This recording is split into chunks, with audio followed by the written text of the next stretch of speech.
Hello guys, ano na, kamusta naman? The sign of aging. So, straight duty ako ngayon kasi may mga pasok ang mga bata. Bukas aalis si Daddy, pupunta siya ng Santa Maria, mamimili ulit ng 10 tray ng itlog, chicharon, at saka bigas. Yun naman. So, frozen, baka magdadagdag lang. Okay? So, kailangan na natin itong i-unbox dahil nga, my God, kailangan na ma-display. So, ayan. Matagal-tagal din tayong nawalan yan, mga ilang weeks din. So, more than na tayo. Okay? Ito ay, lagi naman ako may ganito guys, sa totoo lang. Admix. Tatlo. Meron tayong tatlo. So, ilalagay ko yung link dyan. Ang bentahan ko po nito ay 2 pesos each. So, hindi ko alam kung ilan ang laman nito. Okay. Try kaya natin bilangin guys, no? Kasi kung magkano ang kikitain natin. Kasi bentahan ko nito ay 2. So, nadil ko kung magkano yung puhunan na nadil natin, tapos magkano kikitain natin. So, bilangin natin para meron tayong kung magkano. Pagpalagay natin, kasi minsan nakakadila ko nito ng less than 100. Di ko kasi maalala eh. So, 5, 10, 15, 20, 25, 30, 60. 60 ang laman. So, kung 2 pesos, 2 times 6, mali. 60 times 2, 120. Okay. So, maliit lang pala ang tubo natin dito. So, mas maganda siguro is, pwede natin siyang gawing 2.5. Tingnan natin. 60 divided by 2 is 30, then times 5, 150. So, yon. Ang tanong, kung mabibili ba ng 2.5 ito? Kasi, yung tubo natin, iisipin natin eh. Ayan, yung tayo na play. Ayan, bungo-bungo na gamis. Tapos, ito yung next. Puro gamis din to. Kasi nga, nung nakaraan, hirap na hirap ako maghanap ng gamis. So, ito, nakakita na tayo. Iba't ibang seller ang binilhan ko ng mga items today. Kasi nga, para makahanap tayo at makadil tayo ng maganda. So, ito. Ano tawag dito? Gummy. Strawberry gummies. Ayan. Strawberry gummies. Na 30 ang laman sa isang ano. This one is duck. And then this one is earth. And then meron pa ako stock na isang box, isang ganito na ice diyan. Gummy ball, eyeball. Ay gummy ball. And meron din tayong grapes at watermelon. Okay. So cute ng mga pang-display natin. So yan. Kasi as much as possible, ayoko na na-deteriorate yung mga candies para walang losses. Yung talagang fast moving yung ating ginugo. So that's it. So see you tomorrow kasi hindi ko alam kung isasama ako ng Daddy Park bukas or siya lang. So malalaman natin kung isasama tayo ng Daddy Park. Kasi walang pasok si Kauri bukas. So merong mag-take over ng tindahan. Maingay lang guys ha. So it's already 10:05. So mga 11 kasi guys magsasara na ako. So hahabol tayong mag-edit. Maputla ang inax, wala tayong lipstick. Sakit ang tenga ng inahan nyo, magpapacheck up na. Wag na kayong magpapacheck up na soon. So unbox muna natin to bago tayo mag-shout out. Okay, so para yung mga katanungan nyo at yung mga nagbabalak na bumili ng katulad ng kay Mami Park na NWOW Warrior model na e-bike. Okay, so eto ay mga skiwers kasi sobrang hirap makahanap ng skiwers na maganda-gandang deal. So, kaya, isi-share ko sa inyo yung link, ha? So, kumuha tayo ng labubu at saka, 2 labubu at saka 3 ano pa pangalan nito? Ito, mix. So, mabili kasi sa akin. Okay, ayan. So, dinisplay na din natin yung mga gummy balls natin. Ang cute nila, cute mga garapon. So, hindi ko napapakita, guys. No? So, nag-uunti-unti tayo no, ng mga kailangan natin. So, kanina nga is nag-focus tayo sa mga dilata. So, mag-ipon tayo ulit. Tapos naman tayo sa ibang. So, ito ang ganda ng deal ko dito. Ang mura lang. No? Nakakatuwa. So, kaya ang dami kong bili. Bumili tayo ng 1, 2, 3. So, magkano? 253 lang yung 3 natin. So, magkano pumata? 253 divided by 3. 84.3 lang. So, wait lang guys. Tumatawag ang beshi ko. Cowboy yan. You have less. Ay, ang daming dala ni Daddy. You buy red egg? Ha! Ikaw talaga, you surprise me every day. $3.95. Oh, a little bit cheaper, lower price than here. Because it's 405 here in Pandi. Nice It gives one. me the friends and family discount. Huh? It gives me friends and family discount. Friends and fun. Fun. Nice one. Tingnan natin guys kung ano pinamili ni Bobby. You went in Santa Maria. Nice one talaga.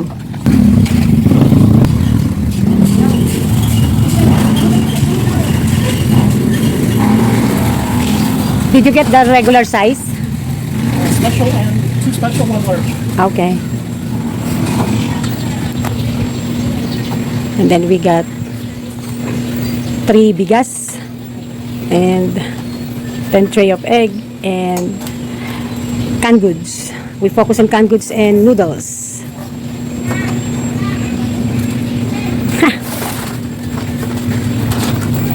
Diba daddy, that's also when you go market, the van is also like that. How much you bought, how much you buy, you used to buy. I have no time. No, I mean if there's no snacks and like that, around 15K.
I need to put that down. Oh, it's naman the thing.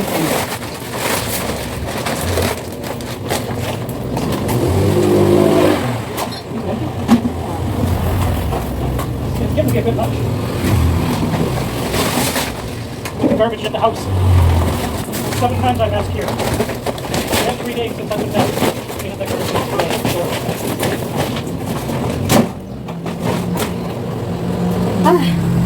So heavy. On my way.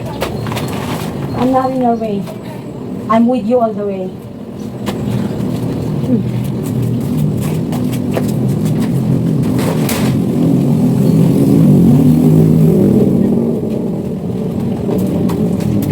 Only one of us needs to run back.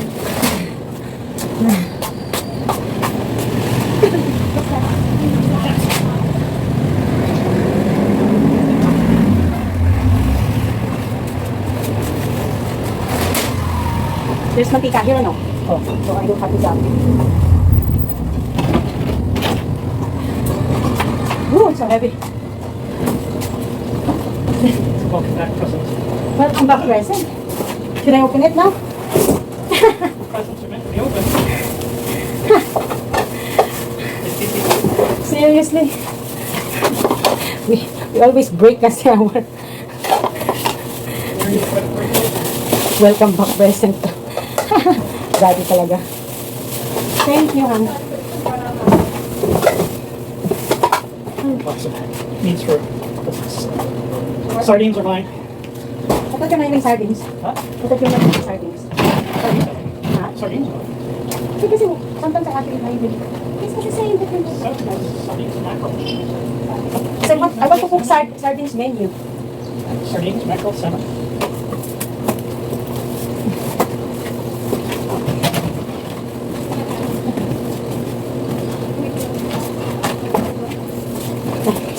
So like, oh.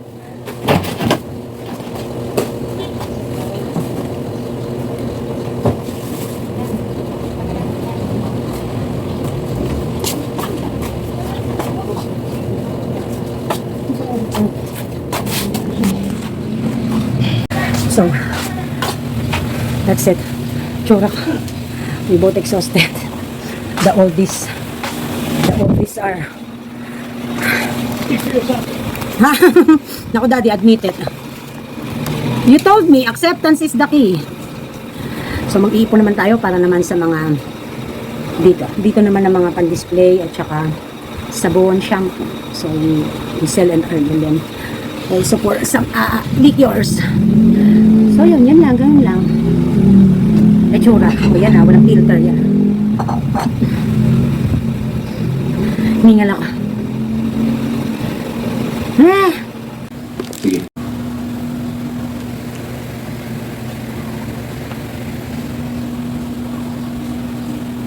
Ayan. Doon naman, okay. Shout out to Naomi Fernando. Ayan. So, Ma'am Naomi Fernando, sabi niya, Ma'am, pwedeng makita yung harap ng tindahan mo. Ma'am, meron po akong mga old vlogs na meron yung tindahan ko na yung sa harapan. So, don't get me wrong and please don't be offended. Nag-iingat ako ngayon ng konti kasi recently lang merong nabalita dito na merong ninakawan na tindahan. Actually, dun yun sa may bandang ano namin, palengke, ano siya, parang ihaw burger, ganon, na ano yung nagtitinda na duty ng gabi. Ang masakla pa nito, kakilala pa nung biktima, yung gumawa, and then, kabarangay lang. So, kaya, ang hirap na, ngayon, masyadong magbigay ng maraming information when it comes to business. Hindi ko po kayo nahihinalaan or what. Nag-iingat lang po tayo. But, sa totoo lang naman, meron naman din naman kasing mga previous vlogs ako na pinakita ko ang harapan ng tindahan natin. No? Actually, may journey pa nga yan na mula dito sa isang unit, pangalawang unit hanggang pangatlong unit. So I think you can check my old videos, my old vlogs about it. Makikita niyo po. No? So yan. Thank you po Ma'am Naomi Fernando for being here. Pasensya na po kayo. Nakapaka-hassle ngayon ko lang po nabasa yung inyong comment. Nagmamadali na rin ako. So I think let's try in other time. But if you really want to see, meron ako mga previous vlogs, makikita niyo po yan. Okay, next would be, shout out to, Ford_Box. Ito yung tanong niya. Mami, ako din gusto ko ng ganyan, kasi motorsiklo lang, meron kami. Kaso baka di pwede yan dito sa amin, di pa sementado yung kalsada. Tas minsan maputik din. At medyo malayo din kami sa pamilihang bayan. Ma-advise ko sa iyo, pagka kasi sa rough road kasi, ito para sa lahat, advice natin. Hindi advisable ang lahat ng klase ng e-bike sa mga rough road, sa mga hindi pa sementado, hindi pa developed na kalsada. The reason is, hindi naman malaki ang motor. Gawa po ng ang makina ng mga e-bikes ay hindi po ganoon designed para sa mga heavy duty or pangmalakasan, talagang literal na as in pangmalakasan ng mga arangkadahan sa kalsada.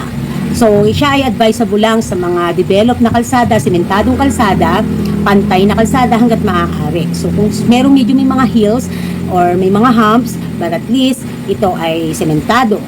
Dahil ang atin pong mga e-bikes ay gawa siya na para siya kasing para siyang yung service sa golf car, ganyan.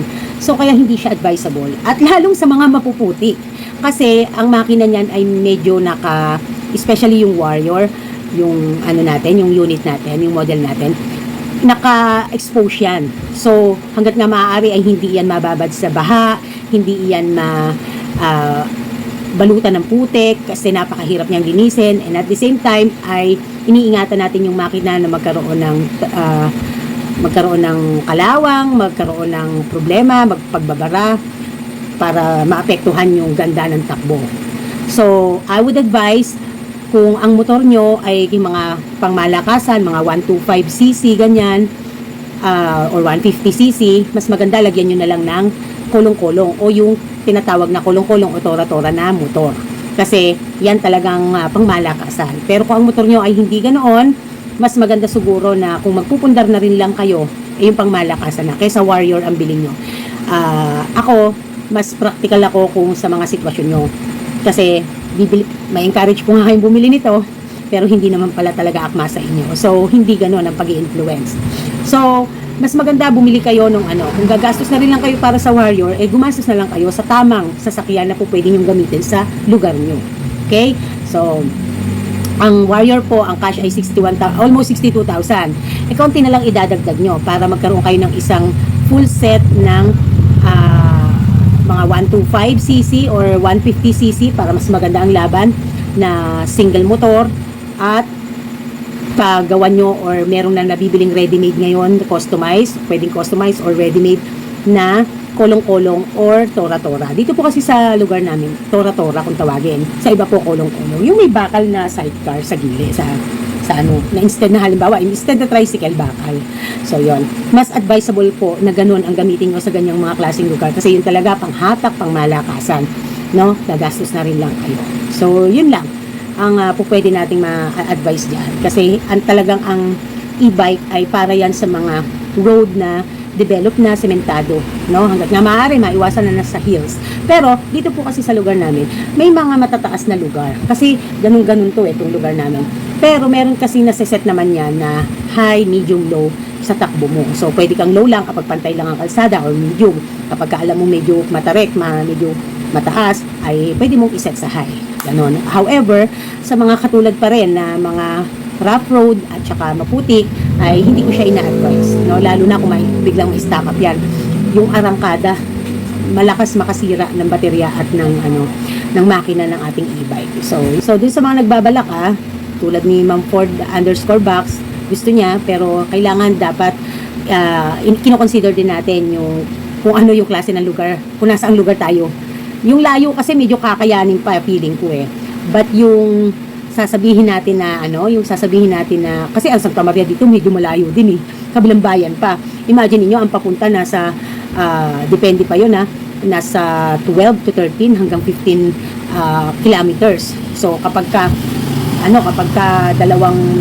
isang back and forth nasa 22 to 25 or to 26 kilometers. So I think naman ay ganun yung style nung kung sa kabilang bayan pa tayo namimili. Yung layo kakayanin, but yung road ang tingin ko ay hindi kakayanin. Okay? So, next would be Winnie07, watching here, Mommy Park. And then, sabi naman ni Ellen Pilar, thanks for sharing, always watching, Mommy Park.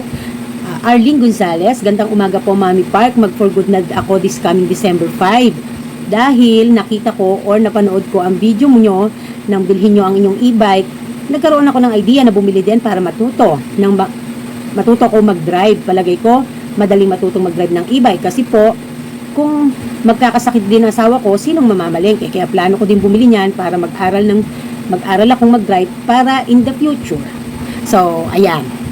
So, kagandahan nito, Ma'am Arlene Gonzalez, ay may mga idea ka na yung sa lugar nyo, ganyan. No? And then, tatandaan nyo guys ang e-bike na 3 gulong, may tumba yan. So, tayong lahat, pwede tayong matutong mag-drive. So, may tinatawag na marunong mag-drive, may tinatawag na magaling mag-drive. So, yon yung, kumbaga ganito yan. Tayong lahat, pwedeng maging tindera, pero may tinatawag na magaling na tindera. O, naintindihan, nagigets ba? Kasi ito ay may tumba, meron tong kabig. So, kaya kailangan, marunong kayong manansya. Marunong kayo kung paano kumabig nang hindi kayo matutumba. So, lagi nyo tatandaan yan. Ang laging maganda ang balanse ay 4 ang gulong. So, sa 3 may tumba pa. Pero dahil kami naman ng Daddy Park, at marami dito, mga bata dito, magagaling mag-e-bike. So, kaya, yun nga lang yung pagiging responsable sa pag-drive. At saka, syempre, yung pag-aaral natin sa rules ng traffic rules, road rules na isinusulong ng ating LTO, no? So, nga pala, pagdating sa LTO, hindi pa tayo inaalaw ni LTO na mag-register. Pero kahit papaano naman ay napapayagan tayo na mag-drive sa yun nga lang, mag-iingat tayo. Huwag yung parang tayo pahari sa daan, dahil mabagal na nga tayo, syempre ng konti, tapos hari pa tayo sa daan, iwasan natin.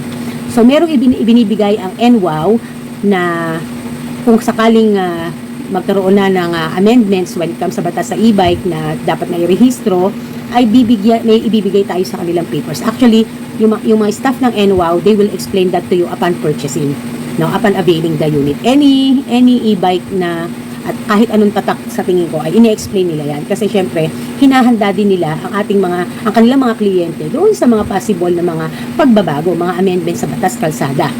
Diba? Okay, so I think Ma'am Arlene, you can drive this. Mga anak ko nga eh. Dito nga as early as 8 years old nagda-drive ng e-bike eh. Sa totoo lang. At nga pala no, yung kapitbahay namin, bumili din siya ng katulad ng sa amin pero kulay sky blue kasi dalawa pong klase ang kulay ng Warrior unit. So siya, ang sabi naman niya, binili din niya ng cash. Ang sabi niya, nagulat nga kami, si Daddy Park lang pinakita sa akin. Tapos yun, nagkakwentuhan kami. Yung ino-orderan ko dito ng mga wholesale na mga mga school supplies, tapos tumigil na siya na magtinda. Sabi niya, gagamitin daw niya kasi pan-service ng mga bata. So when it comes naman sa mga precautions, alam naman niya yun. May edad na yun, pero marunong mag-drive yun. At yun, sabi niya. So, malaking bagay din, ano. So, kasi talaga ang Warrior, magkagandahan talaga. Swak na swak lang siya, gamit sa panghanap buhay talaga. So, yun yung maganda doon. Mami. Signan natin. Yan. Okay? So, thank you, Ma'am Arlene Gonzales. Kay Ma'am Marites Giliera, ang galing naman, ang swerte niyo po, ma'am. Ang mabait ng mga anak niyo, tumutulong talaga sila, God bless. Naku, sa totoo lang, nakakatawa. Mula nung nandito kami at mula nung wala na kaming tindera, nagkaroon talaga kami ng pag-uusap na talaga magtutulungan kami at iaayos namin yung mga schedules. Actually, yearly, naiiba yung schedule namin kasi yung schedule din ng mga bata naiiba. Kung last year, si Kauri ang pang-umaga, ang opening, ngayong year si Kier. Kasi si Kaukaw, ang pasok niya maaga. Si Kier ay panghapon, pantanghali. Alas 12 ang pasok niya. So, kaya nag-duty siya sa umaga and then, duty siya sa pagdating galing school. Kasi, magluluto kami ni Kaukaw ng hapunan and then, kakain. So, hindi kami madalas nagkakasabay-sabay kumakain. Hindi katulad dati na may tindera. Pero, may times naman na nagkakasabay. Dito lang kasi kami kumakain sa tindahan. So, yun na talaga yung buhay namin. Alam niyo, nangangarap din ako one day na sana, yung literal na parang pamilya na, upo kami talaga sa dining table, tapos kakain kami ng hapunan or tanghalian na sabay-sabay. Kaya lang kasi tinanggap na namin na yung sitwasyon namin kasi ang buhay ay nasa tindahan, kaya naman kailangan talaga kami na ay magparaanan kung sino yung mauunang kumain at sino yung mahuhuling kumain. So, yun lang, ganun lang. So, natutuwa naman ako sa mga bata kasi hindi naman sila nagre-reklamo. Kasi dumadating naman din doon sa time na may mga rewards naman sila at dumadating naman doon sa time na pinapayagan namin sila kung may mga gusto silang mga extracurricular activities na gustong gawin. So, give and take lang, no? Si Kier usually tinitake care yung mga basura, ganyan. Si Kauri naman, tinitake care niya yung mga gawain sa bahay like yung mga, especially yung mga labahin na hindi po pwedeng ita-laundry. Tapos si Daddy naman ang toka naman sa pamimili kapag malayo. Hahalinhinan ko lang siya nandito sa malapit mula nung may e-bike kami. Then ako yung pagtitinda, no? Mas madalas ako na yung nag-start na ako nandito at sila ay may kanya-kanya ng buhay kasi si Daddy sa tanghali nagpapahinga na yan eh. Tapos may papasok, kung walang pasok may maglalaba or may maglilinis ganyan sa bahay, ganun. So, ako na, pagka nandito na ako sa tindahan, dire-diretso na yon. So, ganun lang, give and take lang. Kagandahan kasi, meron kaming sinet na kanya-kanya, toka-toka kami ng trabaho. And kapag masama ang pakiramdam ko, kahit pa paano, yung mga bata, nahahalinhinan ako. So, I think nasa setup yun ng pamilya, nasa setup yun ng pag-uusap sa ng mga anak. So, I'm so thankful kasi ang mga anak ko, hindi yan yung usual na mga bata na mga alas 8, alas 9 ng gabi, nasa kalsada pa, kasama barkada, or mga klase, nakatambay, Tutuwa ako kasi kailangan nasa bahay na sila pag tapos na dito ang duty at tapos na ang hapunan, sa bahay na sila. Although, pumupuslit sila ng computer kasi may laptop sila kahit wala silang cellphone ngayon kasi nasira mga cellphone nila. But, hindi kami pumapayag na sobrang magpupuyat. Nagagrounded din sila guys. Nagagrounded din sila sa kanilang gadgets. Hindi porket tumutulong sila dito sa tindahan at hindi porket na-honor sila na kakaroon sila ng maraming awards sa school ay hindi na nila dadanasin yung mga dapat na disiplina na dapat ibigay namin ni Daddy Park. So, I'm so thankful lang na gano'n namin napalaki yung mga bata. Hindi perfect ang mga anak ko. Hindi ko din alam kung anong ginagawa nila kabalbalan kapag nasa school sila o with their friends, kung anong mga salita ang natutunan nilang bad words. But as long as hindi hindi nila yon, hindi ko nadidinig, hindi sila masasampilong, gano'n. Hindi ko masasabing perfect at talagang maanong mga anak ko. Pero when it comes sa pagtulong sa hanap buhay, ay talaga naman masasabi kong talagang nakakatulong talaga. And I'm so happy na ganun ko sila napalaki. Ganun namin sila napalaki. So I think talagang minsan nasa magulang din yung sa upbringing, ano. So hindi ako perfect na nanay. Alam ko ang mga anak ko, marunong yan magmura. Hindi ako magpapaka-plastic, pero hindi lang nila pinaririnig sa akin. Kasi alam nila, ako nagmumura din kasi ako. Pero hindi nila pwedeng marinig ko yan. Ganun talaga yan sila. Anyway, thank you to Juanito San Mateo. Mami, mabilis po pala kayong mag-drive. Hindi po ako mabilis mag-drive. Ano po yun? Naka-speed po yung video, kaya kala nyo po mabilis. Mabagal lang po. Kasi nga po, ingat po ako dahil unang-una, kahit sabihin pa kaya ko na siyang i-drive, nangangapa pa rin ako. Siyempre, ika nga meron tayong tinatawag na marunong mag-drive, pero iba yung magaling mag-drive. So, hindi ko masasabing magaling ako mag-drive. Pero, nandun ako sa pag-iingat, lalo na at may kasama akong bata, lalo na at may kasama akong anak. No? Kahit sa single, sa single na motor, kapag ako mag-isa, kahit paano medyo mabilis ako, medyo maano akong mag-drive. Ayos-ayos na mabilis. Pero kapag meron akong angkas, nako, talagang gamay-gamay lang. Kasi, syempre, lagi kong iniisip, meron akong responsibilidad na ingatan ang buhay na kasama ko na nakaangkas sa akin. So, as well as sa edad. At saka, syempre, iningatan ko din, mamaya matumba ako, no, may mga paninda ko. No, hindi po ako mabilis mag-drive. Ano po yun? Naka-speed yung video. Kasi kapag po, hindi ko sinet ng speed yung video, naku po, napakatagal ng video, napapanoorin nyo, mabuboring kayo. So, yun, no? Okay, thank you very much to everyone. Sobrang happy ng Mami Park. Umabot sa 1-point-something K views ang ating dalawang magkasunod na video. Kasi siguro ang daming nakapanood at interesado din sa ating unit ng Warrior. At as much as possible, tuwing mag-vlog ako, ay isasama natin yung journey natin dyan. Siyempre, pati yung review natin, kung ilang buwan na sa atin siya, kung ano pa yung mga pros and cons niya. So, hindi naman natin pagtatakpan yan dahil hindi naman din ako endorser niyan. Yan lamang ay sinishare ko sa inyo kasi syempre, part yan ng ating buhay sa hanap, paano ba? Aral sa hanap buhay. Yon. So, thank you very everyone. This is Mami Park and this is Team Park. Nagsasabing tindera is my proud career. Fighting! Bye!